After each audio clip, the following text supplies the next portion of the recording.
বয়স কত আপনার? যে 20 বছর। বাচ্চা কাচ্চা কয়জন আপনার?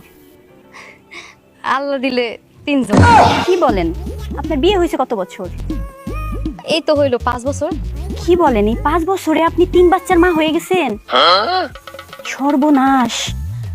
আসলে আপা প্রতি বছর বছর একটা করে বাচ্চা জন্ম দেই তো, এই লিগে 3 বাচ্চার মা হয়ে গেছি। আর নেওয়া যাইব না আপা, যেই 3টা বাচ্চা জন্ম দিছেন তাদের এবার ভালো মতো মানুষ করেন। না না আপা, থামানো তো যাইব না। আসলে আমার স্বামীর একটা ইচ্ছা আছে। ইচ্ছা মানে কি, স্বপ্ন। হ্যাঁ, আমার বাসাতে কইছিল যে হ্যাঁ একটা ফুটবল টিম বানাইবে, 11টা বাচ্চা দরকার।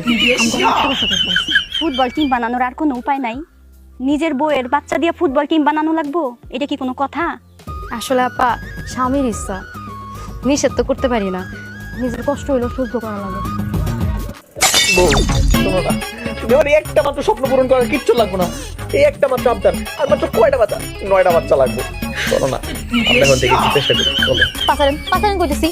আপনার যেহেতু এতই বাচ্চা কাচ্চা নেওয়ার শখ, আপনি আর একটা বিয়ে করেন না, বিয়ে করে ওই ঘরে বাচ্চা কাচ্চা নেন। এটা তো ভালো বুদ্ধি, কিন্তু তুমি কি আমার আরেকটা বিয়ে করতে দিবা? হ্যাঁ দিমু, নাদার কি আছে? সতীনের সংসার করবা? সতীনের ঘর টিকি করতে পারবো, কিন্তু আপনার এসে অত্যাচার আর সহ্য করতে পারবো না। তাহলে তো কালকে আমার ঘটকের খবর দেওয়া লাগবো, মাইয়া খোঁজা লাগবো। হ, কালকে খবর দিয়েন, সবকিছু করেন কালকে। আমি ঘুমান ঘুমান।